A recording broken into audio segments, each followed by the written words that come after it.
जय श्री राम दोस्तों बहुत स्वागत है आपका अपने चैनल ऋतु दुबे एस्ट्रो वर्ल्ड में। दोस्तों आज जो वीडियो लेके आई हूँ इसमें बहुत ही महत्वपूर्ण विषय है, हम बजरंग बली को क्या भोग चढ़ाएं जिससे कि हमारे मन में जो भी मनोकामना है वो जल्दी से जल्दी पूरी हो जाए। तो दोस्तों मैं आपको ऐसे 8 भोग बता रही हूँ जो बजरंग बली को अति प्रिय हैं और साथ साथ से उनको चढ़ाने से किस फल की प्राप्ति होती है।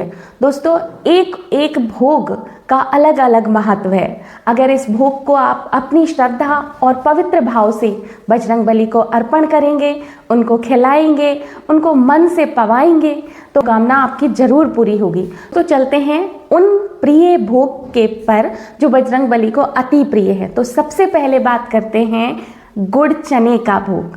दोस्तों बहुत समय से बजरंग बली के लिए भुने हुए चने और मीठे मीठे गुड़ का भोग लगाया जाता है। अगर आप पवित्र भाव से गुड़ और चने का भोग बजरंग बली को अर्पण करते हैं तो घर में कितना भी बड़ा कलेश चल रहा हो, कितनी भी अशांति मची हुई हो, गुड़ और चने का भोग लगाने से साधक के घर में शांति आती है, घर का माहौल शांत होता है और जो भी कलेश और जो भी लड़ाई झगड़े का कारण होगा वो धीरे धीरे करके आपके घर से निकल जाएगा। घर की सारी नेगेटिविटी निकल जाएगी और आपके घर में बहुत ज़्यादा शांति आ जाएगी। सच्चे मन से भुने हुए चने और गुड़ का भोग प्रतिदिन साधक को बजरंग बली को अर्पण जरूर करना चाहिए। दूसरा भोग आता है नारियल का।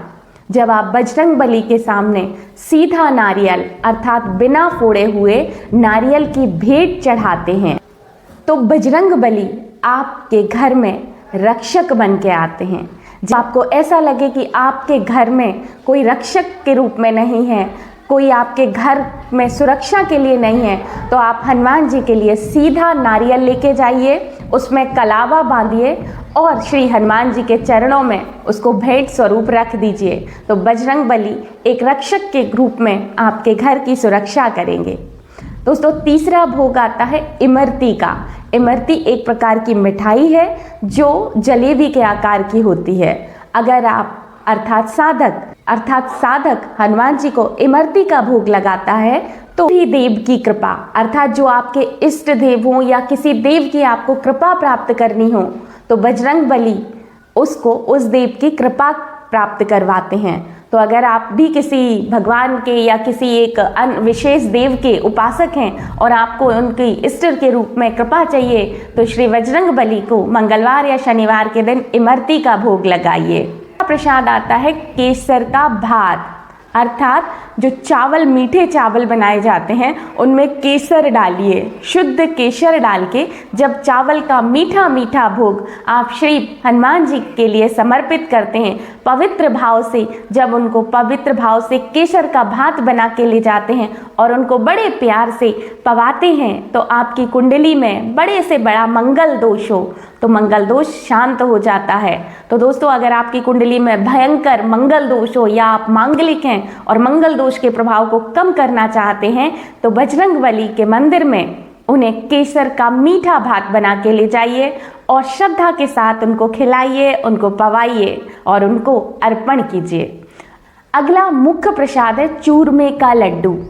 अगर आपका मन बेचैन हो, आपको डिप्रेशन हो, एंजाइटी हो या किसी भी कारण मन बहुत ज़्यादा बेचैन हो या फिर आपके बच्चों का मन में लग रहा हो, डिप्रेशन हो, उनको गलत ख्याल आ रहे हों तो हनुमान जी के मंदिर में अपने हाथों से बने हुए चूरमे के लड्डू ले जाइए।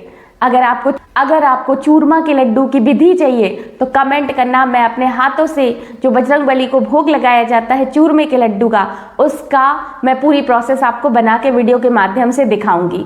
तो चूरमे का लड्डू इस तरह की परेशानी में आप बजरंग बली को बड़े प्यार से खिलाइए, आपके बच्चे या फिर आपका मन बहुत जल्दी शांत हो जाएगा। डिप्रेशन जैसी कोई भी बीमारी आपके मन को छू भी नहीं पाएगी, आपका मन शांत होने लगेगा और धीरे धीरे करके आप पूर्णतया शांति को प्राप्त कर लेंगे। अगला प्रसाद आता है बीड़ा अर्थात मीठा पान। हम जैसा पान बिना सुपारी उपाड़ी का जो मीठा पान लगवाते हैं, जो आप पनवाड़ी के पास जाइए, पान की दुकान पे जाइए, उनको अलग से बोलिए कि हनुमान जी के लिए बीड़ा लगाना है। अगर आप बीड़ा का भोग लगाते हैं तो आपका अगर कोई काम ना बन रहा हो तो बजरंग बली को सौंप के आ जाइए कि प्रभु मेरा ये काम आपके लिए आज से सौंप दिया है, तो वो आपका काम बन जाएगा, आपके दुख निवारण हो जाएंगे, आपके दुख दूर हो जाएंगे। लेकिन मीठे पान का बीड़ा आपको कैसे लगवाना है? जब आप पान की दुकान पे जाएं तो उससे बोल दीजिए कि हनुमान जी को पान लगाना है, तो जो पत्ते की डंडी होती है वो टूटनी नहीं चाहिए, उसके साथ ही बनाना है। सुपारी मैं जैसा बनवाती हूँ मैं आपको वैसे ही बताऊंगी, मैं सुपारी नहीं खाती हूँ, तो जैसा मुझे लगता है कि सुपारी खाने से प्रॉब्लम हो सकती है तो मैं बजरंग बली को भी अपने पान का बीड़ा में सुपारी नहीं डलवाती है, बहुत ही प्यारा मीठा सा पान लगवा के बजरंग बली के लिए अर्पण करती हूँ। अगला और बहुत ही महत्वपूर्ण प्रसाद आता है फल का प्रसाद। जी हाँ, हमारे बजरंग बली को केला सेब बहुत पसंद है। अगर आप भी श्री रामचंद्र जी की कृपा प्राप्त करने चाहते हैं तो आप श्री हनुमान जी को केला और सेब का भोग लगाइए, आपको श्री रामचंद्र जी की कृपा प्राप्त होगी। दोस्तों, ये 8 भोग हैं जो हनुमान जी को अति प्रिय हैं और इनको चढ़ाने से बहुत बड़ी बड़ी प्रॉब्लम शॉर्ट आउट हो जाती हैं। तो दोस्तों, आप भी मंगलवार के दिन या शनिवार के दिन या किसी भी दिन, क्योंकि भगवान के तो 7 दिन होते हैं, क्या मंगल क्या पीर, तो इस तरह से अगर आप भी जाएं कोई भी दिन, आप श्री बजरंग बली को इन 8 वस्तुओं का या एक एक करके वस्तुओं का भोग लगाएं, बजरंग बली की प्रसन्नता प्राप्त होगी और आपके भी कष्टों का निवारण होगा। दोस्तों, करके देखिए, आपको जब आप करेंगे, आप जब भक्ति में उतर जाएंगे तो आपको खुद ही अनुभव होने लगेंगे और आपकी सारी परेशानियां दूर हो जाएंगी। दोस्तों, वीडियो थोड़ा सा भी यूजफुल लगा हो तो लाइक जरूर कीजिए और प्लीज प्लीज प्लीज सब्सक्राइब जरूर करना है, साथ में जय श्री राम कमेंट में जरूर लिखना है। विदा लेती हूँ, फिर मिलेंगे एक नए वीडियो के साथ, एक नए टॉपिक के साथ। जय जय श्री राम।